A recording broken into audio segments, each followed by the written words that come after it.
Yes, folks, guess what? The 4-in-1 soil survey instrument is back in stock. That's right. Now, a lot of you have been emailing me, asking me when. It's taken at least 3 months, I think, before we got our next batch in. Now, there are copycats out there. Be careful. This is our one here. Look for it on our website, vasili'sgarden.com. They sell out fast, and it'll be at least 6 months before the next batch turns up.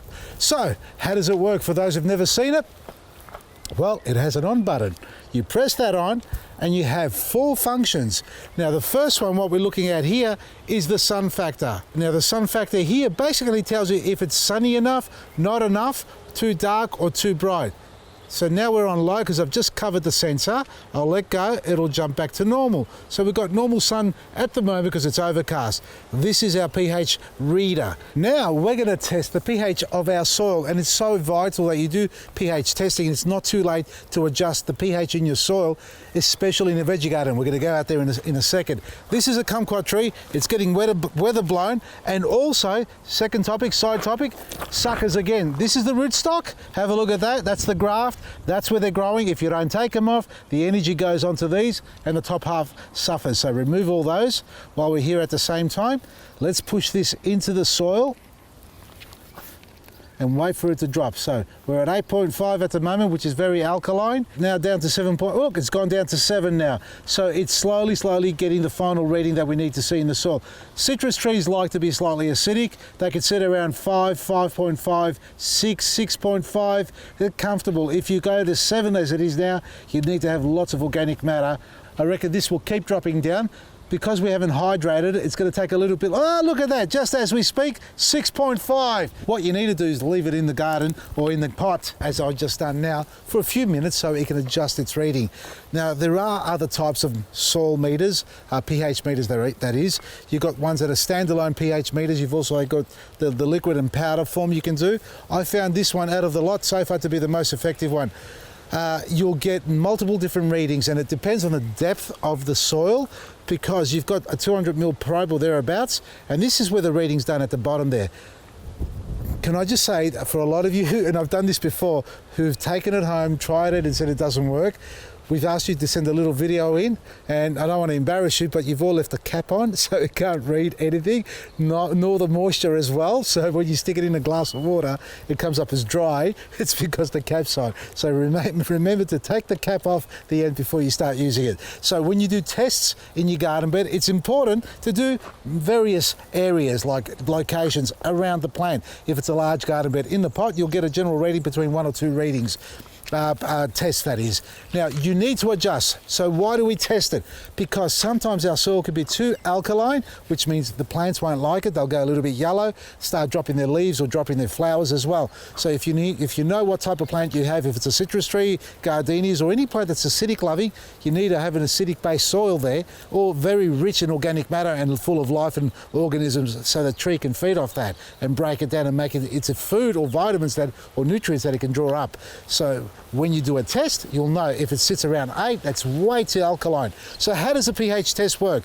You have alkalinity on one level of the scale, and down on the other side, and I'm going down below here, because on the numeric level, it's a lower number when it's acidic. So the higher the number, the more alkaline your soil, the lower the number, the more acidic it is. If you're using a color chart, the more grey, green, so no, it goes orange, yellow, that's the acidity. So super acid, which is like battery acid, will be a bright orange. And as it reduces in acidity level, it'll start to turn to yellow.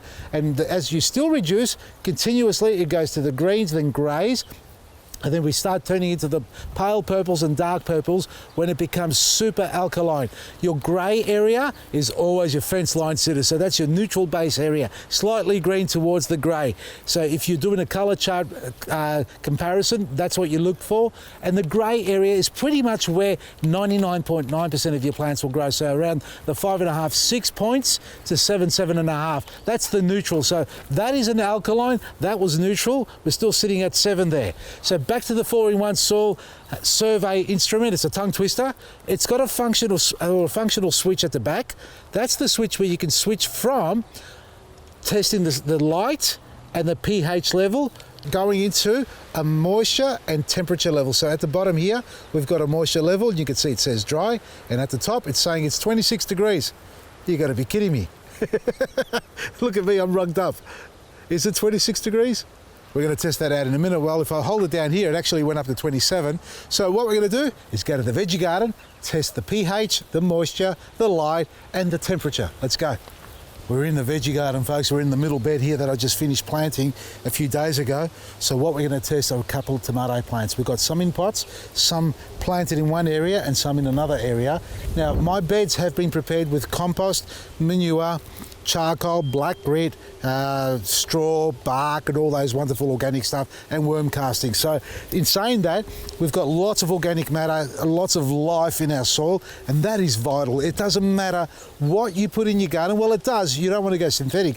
But what I mean by it doesn't matter whether you use chicken or cow or just compost or worm castings, as long as there is life in the soil, because ultimately it's the connection between your plants in your garden and the earth, which is the life, the microorganisms that have that synergy where they communicate and create those nutrients and vitamins that plants need to be able to grow strong. And in return, they feed off the plants because they get the sugars. So it's a win-win situation.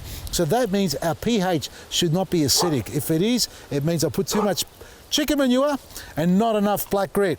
Let's test it. Look, we've got a bucket of seedlings in here with some water in them.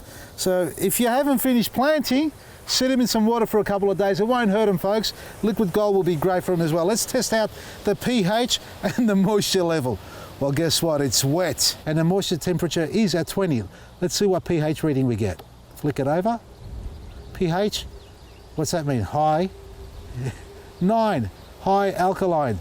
So, oh, look at that, we're going down slowly. Sun factor high, 8.5 pH. We're dropping down slowly to 8. So it's going to be alkaline, that's for sure, folks. That's quite comfortable. Now from here, oh, we're going down to 7.5. These little lettuces and chilies are going to grow beautifully in this water. And it's just dropped down to 7, folks. So there's your indicator that you need to leave it in there for a few minutes. You can't just pop it in the ground, wait 10 seconds and expect to get the final reading. Just let it sit there, be patient with them, because good things take time. Let's test this tomato out here. Okay. So we've got, I'm expecting it to be, neutral to alkaline. 7.5 and lowering. So far we're down to 7.5. We're going to leave it in a few more minutes. 7. There you go. Bingo. 7. So this is the way we test our soil. Now let's find something that's acidic, eh? Let's see if it actually does find acidity in the soil or the fertilizer. We did it once before. We'll do it again. Just stuck it in these little tomatoes here with some composted soil that I made up. Again, a similar mix to the garden bed, and went down to 7 again. I'm going to stick it in the chicken manure now. It's been sitting here for at least 3 months, so I reckon the acidity level should have been washed right through it and it's breaking down.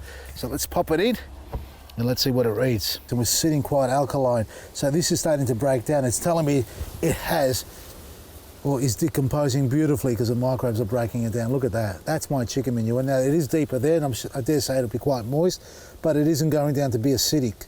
If it was fresh from the chicken poo, probably very acidic. But as you know, it's been sitting here for about 2 or 3 months and it is breaking down. This is perfect to put into the garden because you can't burn your plants. All right, so let's test it on something that we know is acidic. I'm just hydrating the tip, folks, because I'm going to test it in our bluestone copper sulfate here. Now, this is part of our disease control pack with hydrated lime, and because it's dry, I need to hydrate this. It's going to stick to it, but look what we're sitting at the moment. 6, as soon as we go in. 4, low. So that is low. It's stuck on the end. That is acidic. Bluestone is acidic. You can see that. So it's not that the unit doesn't work. A lot of you have texted me in the past and saying, my soil's sitting around 6.5, 7, it doesn't move. Perfect. That's what you want.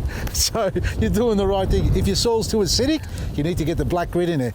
If it's super alkaline, you've got to make sure there's lots of activity in the garden bed, meaning organic matter, manures, compost and all that stuff, so you can bring the life back into it. And this is the way to do it. You won't know unless you test it properly. It's all good and proper feeling it, as I do, the texture, and looking at it and saying, yeah, it looks good. If your plants are looking healthy, chances are you're doing the right thing. But if you're struggling and you're not sure what's going on with the soil, get yourself a 4-in-1 soil instrument meter. I think that's what it's called, soil survey instrument, and you'll be able to check the moisture, the light, the pH and the temperature of your soil. garden beds, pot plants, whatever you have. It's available on our website, Vasili'sGarden.com. We are running our end of spring run out sale as part of the Black Friday discount, up to 80% off, folks. This is discounted heavily as well. Once we sell out, you're not going to see it for another 6 months.